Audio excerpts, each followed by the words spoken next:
shake your body, baby, do that conga. No, you can't control yourself any longer. Come on, shake your body, baby, do that conga. No, you can't control yourself any longer.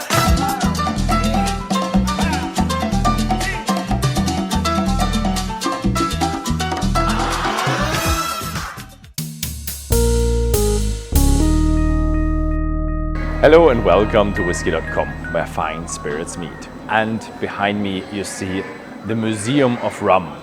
It actually belongs to the Habitation Clément, or it's kind of the farm Clément. And here you can experience how rum was made. So it's actually a museum, and nothing except the one or two gear wheels are not running, so you don't lose any fingers, and you can go to all the equipment, have a look. There are a lot of info plates where you can find out how that was done, and there's a lot of history on the back, how rum was back in the society, military, advertisement, and all of that kind of stuff.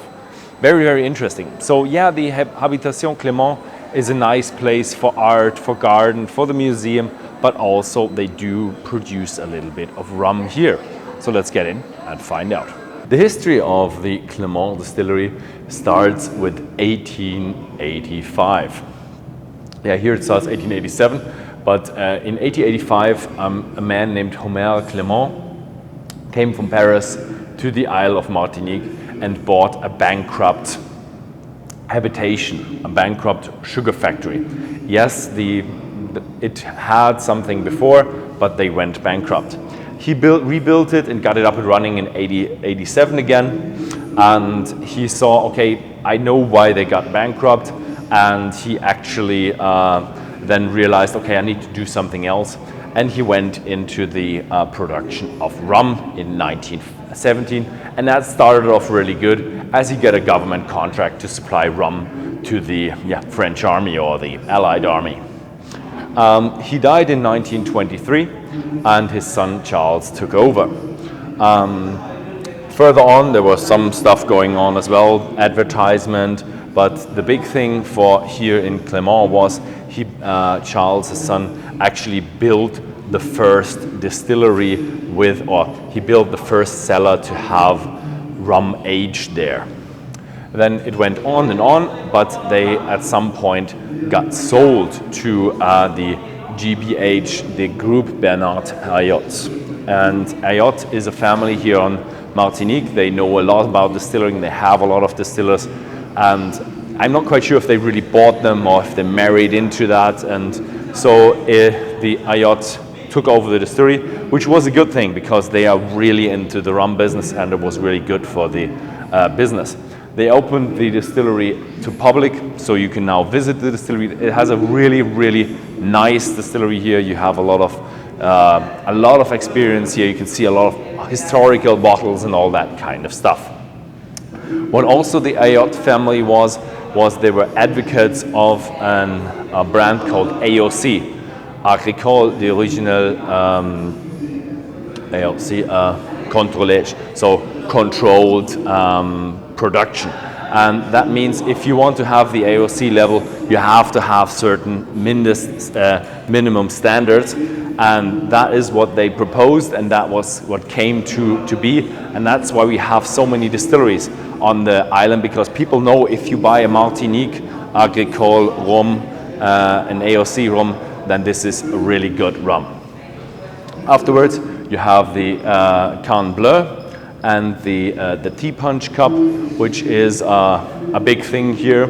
And in the end, you have the Foundation Clément, which is a foundation about promoting the history and promoting the island of Martinique.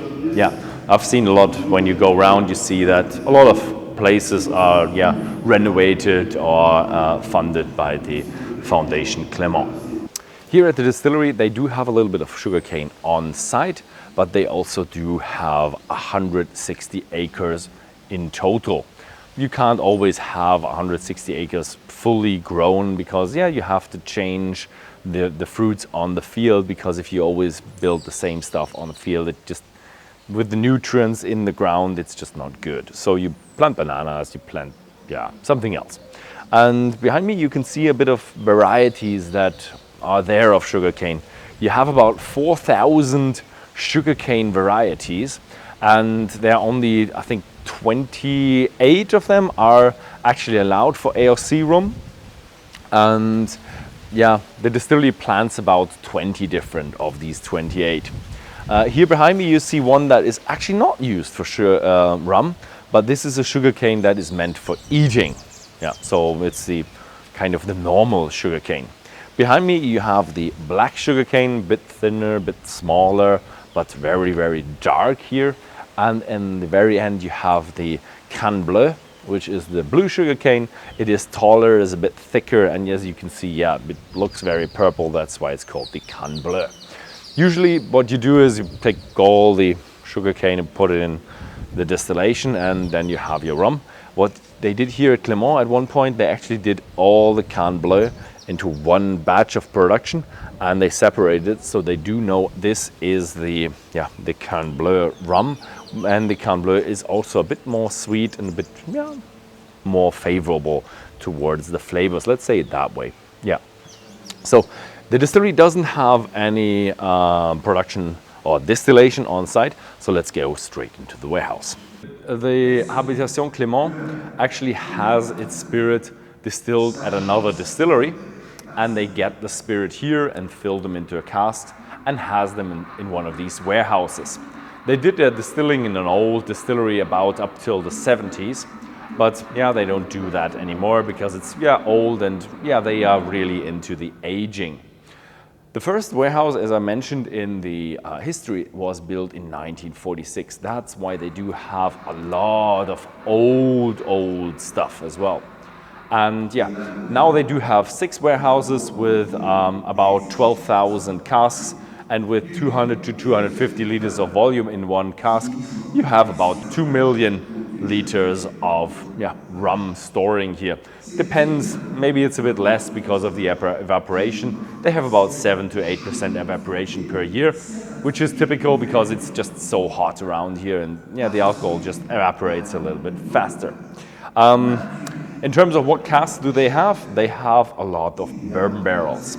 Here you see one of these bourbon barrels. In America, they actually call this the alligator char because it's so heavily charred that the surface breaks and it looks like a little bit of a skin of an alligator.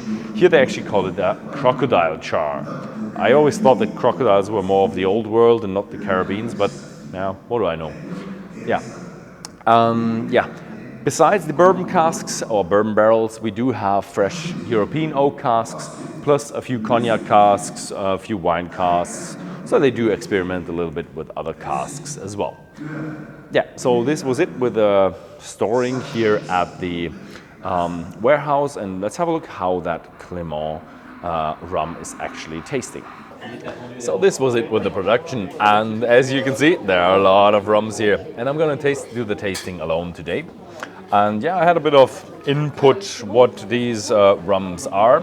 And we're gonna go from least age to more age and some of the special bottlings. Let's start off with what do we have right off the bat. We do have the white one, and this here is the Canne Bleu. As I said, they did rum only with the blue cane, and this is this bottling.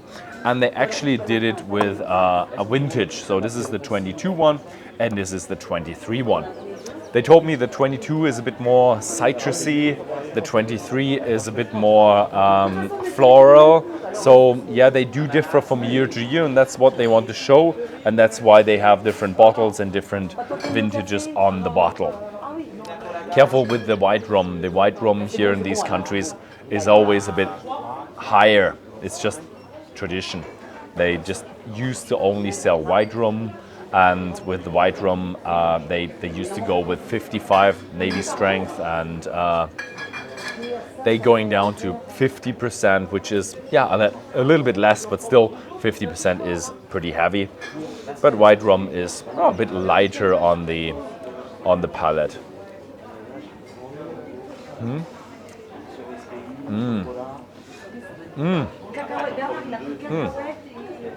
A bit heavier than it tasted in the German take. It's definitely citrusy, but very vibrant, pretty intense. And what I'm always excited about is how brown they are. Usually when you think about 50% white whiskey, like white whiskey from the Americans or the new make from the Scottish, that is really harsh, and you just have the peers and the distillery character and a bit of that window cleaner. This here is actually aged for 6 to 8 months in stainless steel casks, and it takes up water, so they do reduce it over that amount of time, and it has also oxidization. And so, as you say, this is not really just unaged, it just didn't see any wood yet. You do have the reductive maturation in the steel tank, but no additive maturation. Steel doesn't give you any taste, it just, the oxygen within the tank and the reduction with the water, it just takes the unwanted flavors out. The next one is the first one that is matured. I think Clément also has a 3-year-old, the V or something, I don't know, I can't pronounce it.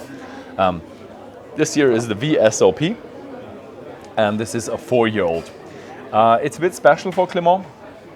They do a lot bourbon barrel, bourbon barrel, bourbon barrel. This one is 3 years bourbon barrel and 1 years of fresh French oak. Wow. And it's a fresh, easy, light one. It has 40%, so this is meant to be enjoyed.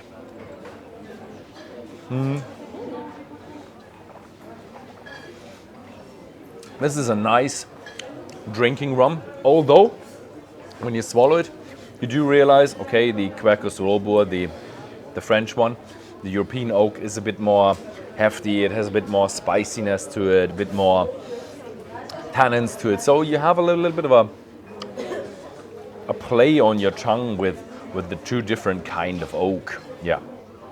The VSOP is like the cognac. It has 4 years. The XO, be careful, the XO is not a 10-year-old. The X doesn't stand for the Roman X, it stands for extra old, which is in rum terms it's 6 years.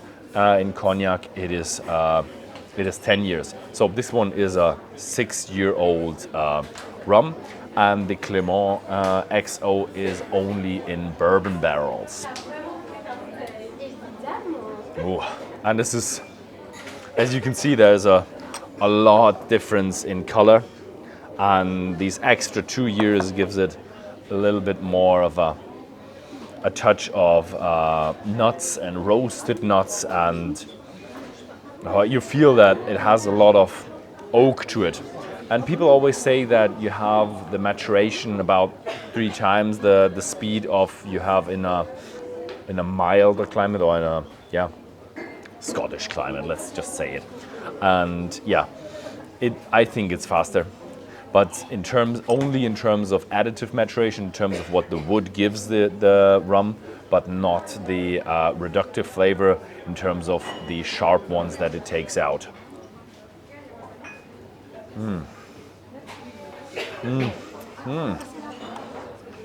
It is very nutty, very oak heavy. It has a few tannins in it, and that is interesting. I'm really excited about when you have a 6-year-old and you go up to, now comes in the 10 and the 15. That is really heavy. Let's just give me a little water break for here.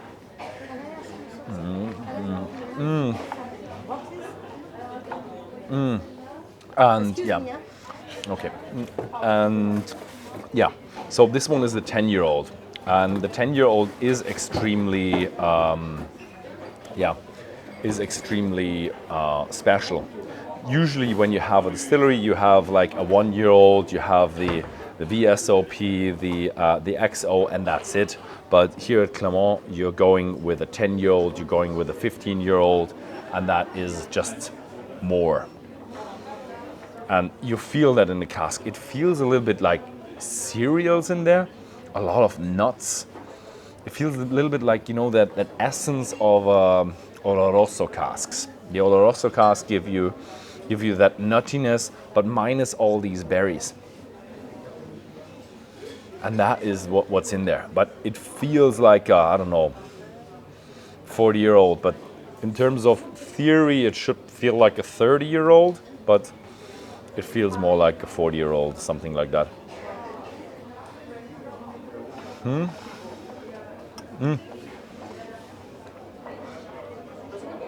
These two here go up to 40%. This one was 42%. This one was 40%. You don't feel nothing in your mouth with the percentage-wise. It is very, very, very round. So in terms of tasting, the alcohol not present doesn't bother you at all, but it just really kicks in with the oak. It is American oak, so American oak should be very mild and easy about it, but you still have, after a certain amount of years, you do have tannins, and these tannins are present. And it's strange to feel the American oak present tannins. You feel that sometimes with very old Kentucky straight bourbon, like 10, 15, or like let's say the Elijah Craig 18, you feel the tannins of the American oak. Very present in here. It's and very dry and hefty in your mouth, so it feels a little bit like a 40-year-old Scotch whiskey that is just overwhelmed with oak.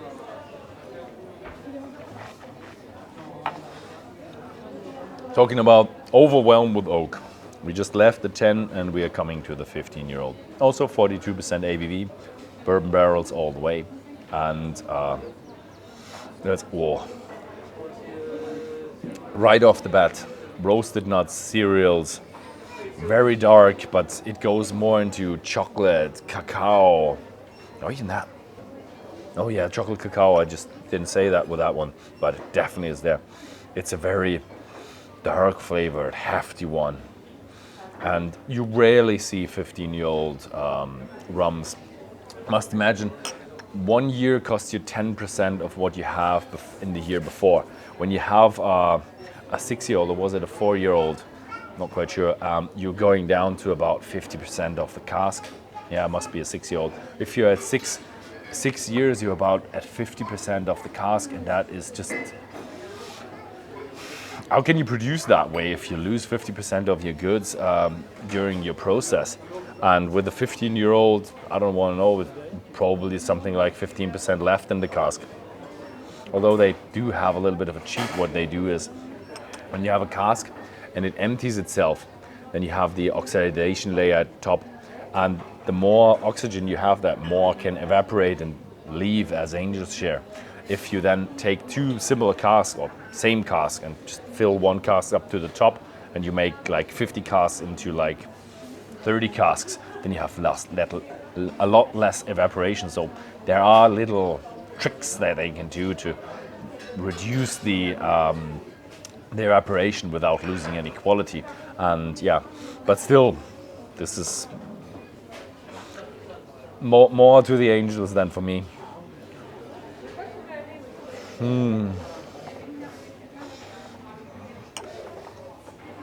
Oh, that is hefty.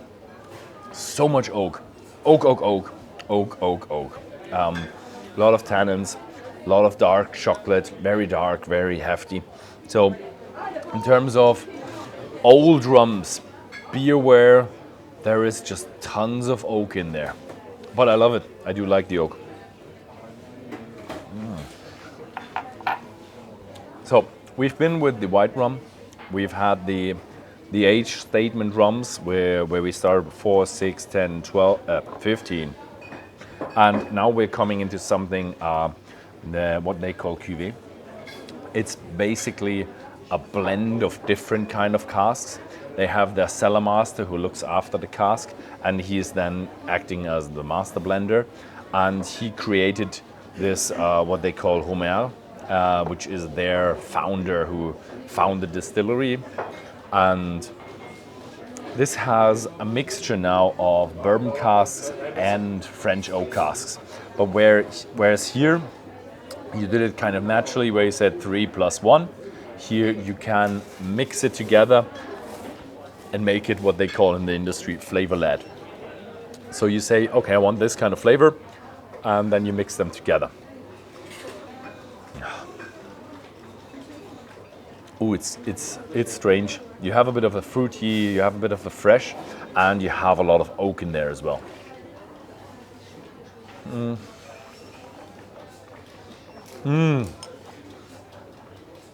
Easy drinking with a bit of oak and older stuff to it.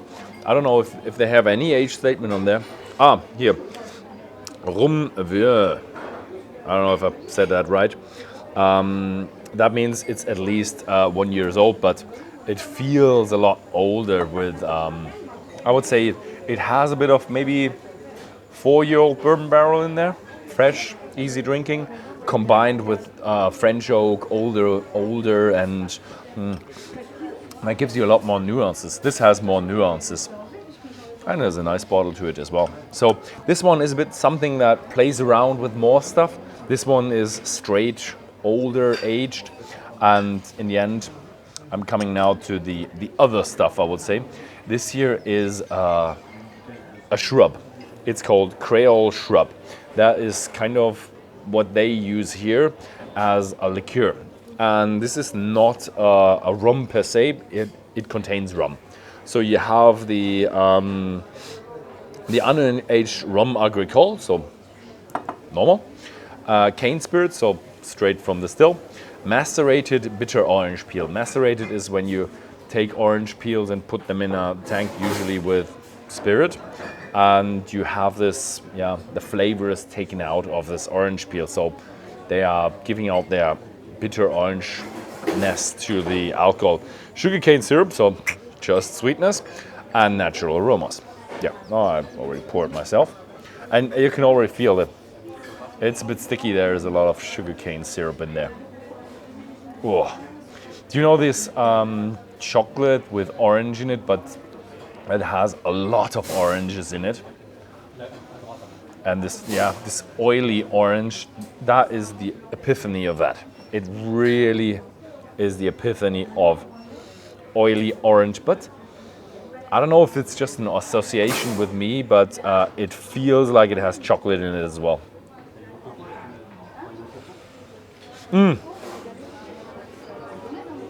It really has sugar in it. Oh my God, this is sugary.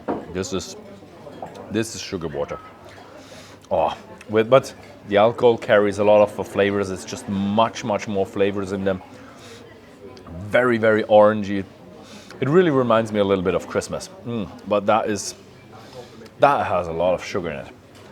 Yeah, so I've shown you a bit of the product range of Clément, but if I look around here in the visitor center, then I see a lot of the punch traditionnel. Then you still have some other distillery specials, and there will be probably more of the vintages of the white rum and different white rums and coconut stuff and more 70% ones. I think these in the background here, the 71.4%, so the really hefty, strong rum. So there is a lot to Clément.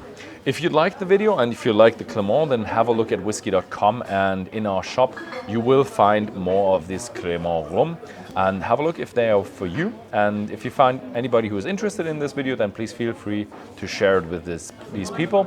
Thank you very much for watching, and see you next time.